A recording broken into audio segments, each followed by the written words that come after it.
Welcome back to Challenge Dubai. My name is Bob Babbitt. With me, Helle Frederiksen, who last time we saw her, she was winning Challenge Bahrain, big prize money race, $100,000 to the better.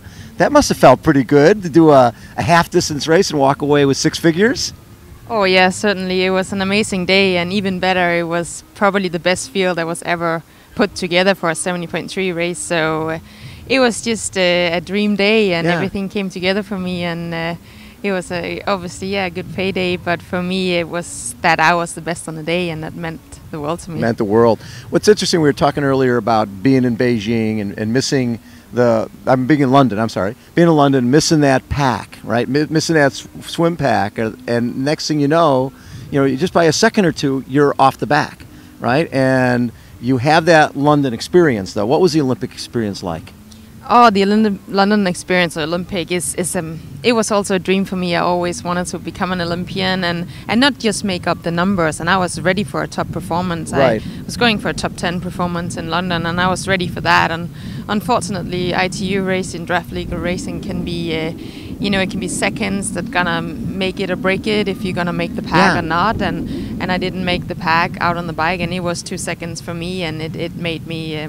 I had a really good run on the day, but I was still far down in the positions, way further down than I wanted to be. But it was still amazing, and I'm still proud of achieving that and getting to the Olympics. Not a lot of people that get there and then get the opportunity to represent your country, and together with a team of other Danes, and it was amazing. I would never ever think back and think, oh, I shouldn't have done it. Right. Yeah, definitely.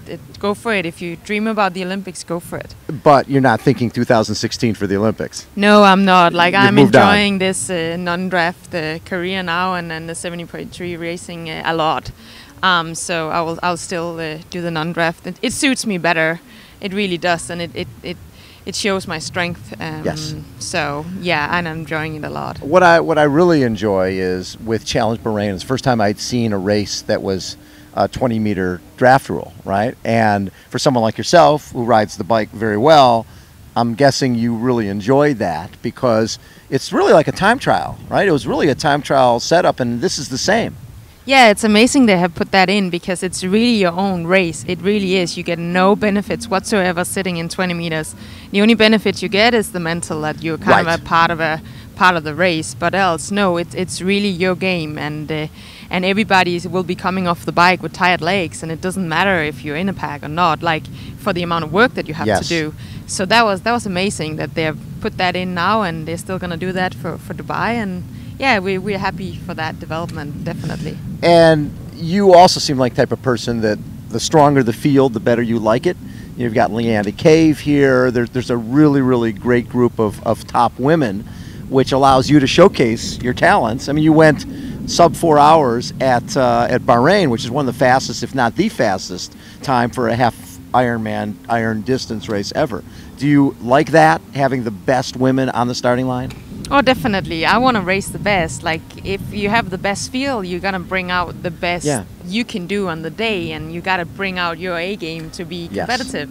And there's nothing better than having a great race against a great field. Having a great race against a weak field doesn't feel the same. It's always amazing to win, but if you have a very, very great field assembly, then winning, the best thing in the world. Oh, it's the best thing in the world. Yeah. And, and all the hard work you put in, you can't remember that. When you're standing on the stage in Bahrain, and I was standing right there going, when you look down the other 9 athletes, I mean, these are all people who realistically could have won any other race in the world that day.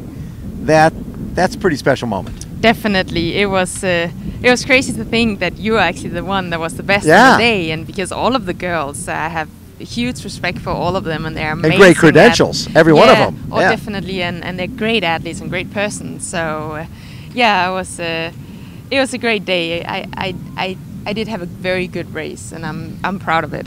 So usually people go from the Olympic format, Olympic distance, up to the 70.3, and then they move on to the Ironman. And it doesn't sound like that's something that's in your plans anytime soon. Definitely not this year. I'm probably going to go to Kona and see what it's all about over there. It's important to watch it. Yeah, to kind of get the feeling of the vibe, and I guess you can feel in your belly if it's right or not. Exactly. And I might do an Ironman or full distance in 16. I still don't know.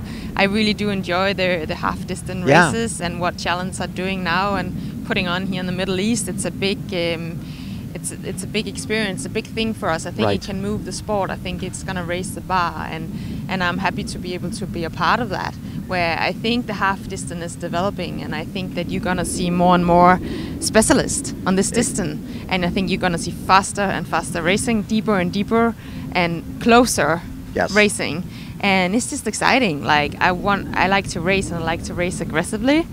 And be assertive, and when there's attacks, I want to be able to respond out there if I'm in shape for it. And at full distance, you got to be more conservative. You've got to play strategy a little bit. Yeah, you do, and you got to follow your plan. Here on a half distance, you can also play a little bit the game. You know. Yes. If you're in shape for it, you can respond to attack. You can be there, read the game, be tactic. All that stuff. And I enjoy that coming from ITU racing, where it is a tactic race. All tactics. Yeah. So what I really enjoy too is the fact that we're in an interesting era where people can really focus on the 70.3 or half distance racing, and with the prize money for this Triple Crown and the prize money that was just in each individual race plus the 70.3. I mean, Ironman has I think $5 million between all their races this year. Somebody really wouldn't have to step up and do a full. If they wanted to, they could really travel the world and focus on the half distance, don't you think? Oh yeah, definitely. You don't need to step up for the full distance to make a good living. Which I think you used to. I think in the past you sort of had to, because there weren't enough good prize money races at that distance. Yeah, definitely. Also because there was a lot of sponsors that came along with doing well on full distance and Ironman distance. So I think now the exposure and the awareness that is coming on the half distance, and especially the exposure that we're getting from Bahrain and now the whole Triple Crown, where they're promised that the media coverage should be just as good. Yes. Then the eyes will be on us. The sponsor will get their exposure, and we can promote ourselves in the sport much more, and that's how we get money in the sport, and that's how we make a living. And we want to be seen on the big stage, because that is, we need to expose the people that support us, and that's what it's all about, really. So this year, besides the Triple Crown, will you be focusing on like 70.3 Worlds as well? Yeah, definitely. I'm going to try and qualify for CLMC, and we have some races planned for me to do so. Yes. So that will be CLMC will be one of the main goals as well, and then the Triple Crown, and then the rest will kind of, fill in and get me ready for those races. Yeah. So it's going to be a super long season. I think that's what we're going to see now, that that there's not really a season, it's just a whole season. It's a year, you have to pick it out. It's a year, and you have small down periods within the year, and I think that's how you're going to see it, because we start in February, we finish in December. Where's the off season, Well, and it used to, Tim Reed was saying that it used to be you took time off, November, December, January, but with this Triple Crown, he's looking at July and August to have some downtime, and you might be the same way. Yeah, definitely. I'm going to have some downtime in June, probably, because we will have CLMC Oman in August.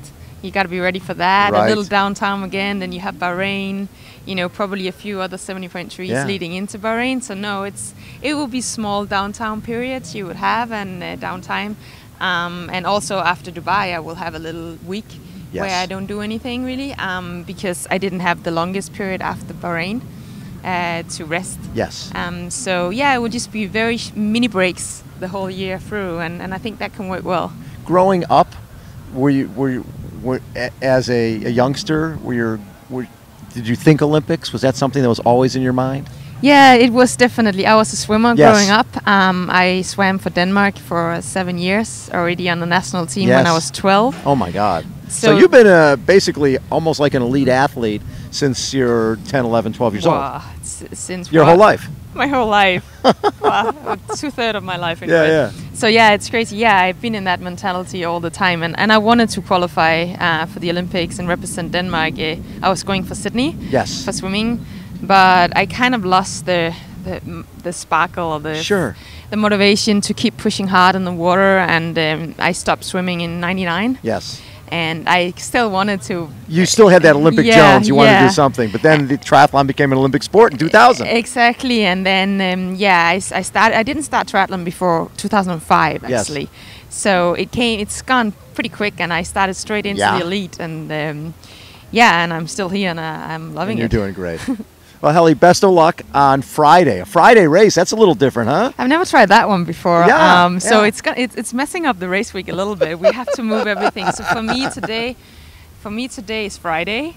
Right. Yeah, because usually Sunday race Yeah, day. Yeah, exactly. So it's Friday in my head. Yeah. But it should be fine. I feel good. I feel ready. I'm excited. This is beautiful. It's wonderful. You gotta stop sometimes and just take it all in. You really know, do. It's- all the amazing experiences we get along the way. It's just I feel very blessed to be able to have all that. A lot of times you go from one hotel to another. It's you sometimes you can forget to smell the roses along the way and enjoy the fact that we're in some of the most beautiful parts of the world. Yeah, exactly. Yeah, I love every minute of it, and I really try to stop and take a minute and just embrace it and be happy and thankful. Love it. Thanks for your time. You're welcome. And we'll chat with you after the race. Okay, thanks. Helle has been with us again. This is Challenge Dubai. My name is Bob Babbitt. Hold on, everyone. We will be right back.